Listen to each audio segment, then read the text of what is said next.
Hello everyone, this is Mini Ninja speaking.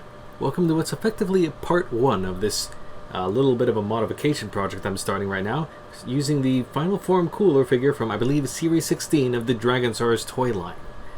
For those that are not familiar with exactly what the Dragonsaurus toy line is in this case, comparatively speaking to the SH Figuarts line, which is the one that normally appears on this channel, this one's a little more of a budget-friendly project, or kind of budget-friendly line. Namely, most of the figures tend to go for around 20-ish US in this case. It cost me a little more to get this one shipped because I actually had to use American Amazon in order to get it over here in the first place. But generally what you're going to expect out of this toy line is going to be something that's going to be still fairly well articulate, especially compared to the old Irwin, Bandai toy lines like the Super Battle Collection and stuff. But it's not quite as full-featured as an SH Figuarts toy. For general accessory count that you expect for most of this line, what you really are going to get more often than not is maybe an extra set of hands, and that's about it. The only exception would be certain Build-A-Figure lines, or Build-A-Figure series out of this one, where you can get parts that make oversized figures like Brawly and Kale in this case, but usually that's more exception rather than the rule.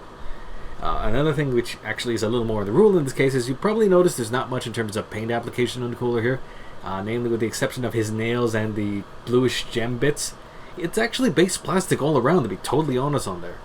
Which, in the case of all the white parts of the armor, makes it incredibly hard to see the detailing that is actually present on the figure, believe it or not. There are like little scratch lines and scuffs that would be able to be popping out a bit more if there was like a proper wash on this thing, but unfortunately because it's all plain plastic, you're probably not even picking it up on camera right now. You probably can't see it on the playback on this one. You really have to see this one in person to really appreciate the extra markings that actually are on this body. There's actually a decent amount of detail. Now, in terms of his articulation here, as you can kind of take a look here, from the head that popped off on there, it's on a giant ball peg.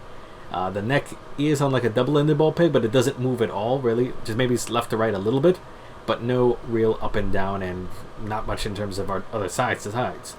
Shoulders, in this case, are kind of on a double-ended ball joint of some sort on that case, so it does have some movement, but I find it's actually incredibly stiff on my figure.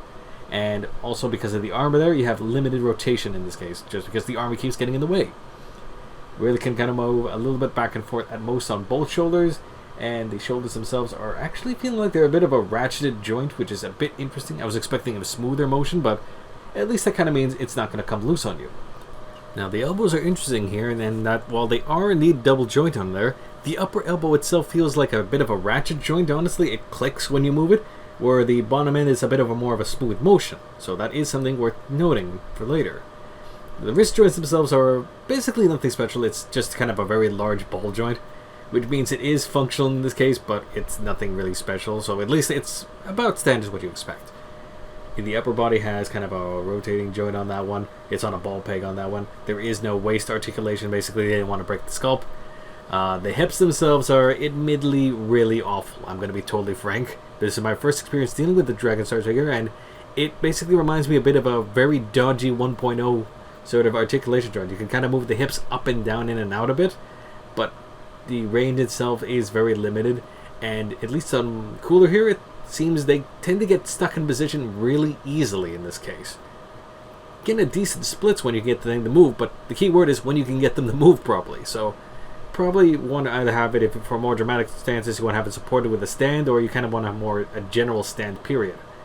Knees themselves are generally actually pretty nice on that one. I believe they have a bit of a smoother motion in this case.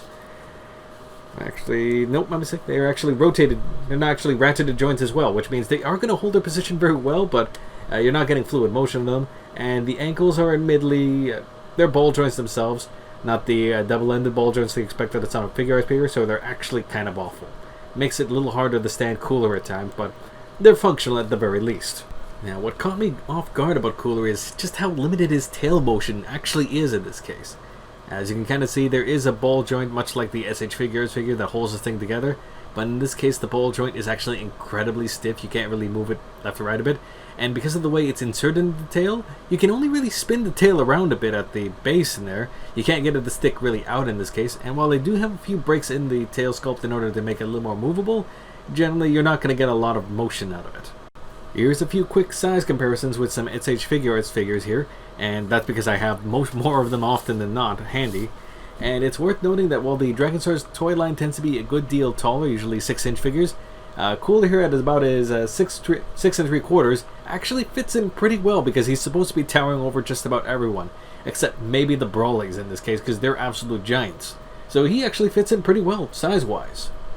Now going into the separation here for the breakdown, it's worth noting that I really had to keep this figure dunked in hot water for quite some time in order to get it because holy hell, the actual figure itself was really surprisingly stuck in, which is a very big surprise. Usually the Figuarts figures tend to separate pretty well, but I had to kind of really yank the joints out in order to get it for what you're about to see next. And after quite a bit of painful work, here's the separated figure.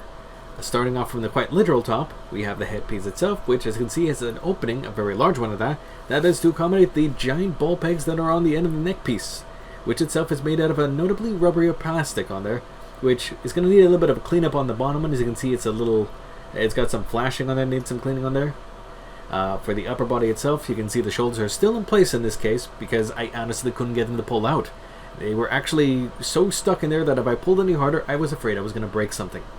Also, here's a little more proof and concept. You can see the upper body has a space for a ball peg, which is what connects the upper and lower body. The armor bits are indeed separable if you could get the shoulders out of the way. And of course, unfortunately, a little more proof of concept. The armor bits are also getting in the way of where the articulation could move if the armor bits weren't in the way, for lack of a better term here. As for something that is worth noting though, once we get around to the little bit of footage there, the neck spacing itself is actually super tight to around to where the neck is, so if you were to actually sand that around a bit, you could probably make the neck a little more movable, just for an idea out there. Here's the lower body in this case. As you can see, the tail is honestly connects in such a way that you can't actually get it to move anymore, so that explains what's going on there completely. Tail itself is honestly also sort of similar rubbery plastic to the neck on that case. Nothing too fancy on there. We're moving on to the arms in this case. Everything is just honestly a really simple joint in terms of what connects the shoulder to the arm on there. So that is actually very interesting to see. Quick reminder for the arms in this case is that the upper elbow part is indeed of a ratchet joint, while the bottom end is a lot more smooth moving, and at the very end is a ball joint, which is where the wrists connect. For the hips themselves, or the legs, the hips themselves connect by kind of a cup setup that is kind of similar to certain Figmas and the old 1.0 figures. And the knees themselves are on ratcheted joints, and just like the elbows, the pins themselves are kind of well exposed on that, so that probably could be filled in with something very carefully, but that's something to look at the very next video when we're actually doing the custom work. And for the feet themselves, they're just connected by a simple ball joint, just like the wrist there. The whole thing's in place. So generally, honestly, the construction of these figures are actually surprisingly simple, to be quite frank, although because of the way the pins are going on both the elbows and the knees, they're actually not going to be very easy to separate, or at least I just don't have the knowledge or the tools to pull it off. And now that we have them completely separated, well, that means we're going to have some fun putting them back together. But before that, we're going to give them a bit of a new paint job. I'm actually going to be using some cues from B Custom's own work in this case on his own custom coolers, and we're going to be having some fun with a bit of color wash and a little bit of airbrushing in order to really bring out some of the details that are inherent on this sculpt, because frankly the lack of paint really hides that they put a lot of work into this thing, and it's actually really great looking once you put the effort in. So join me next time as we do just that. For now, catch y'all later.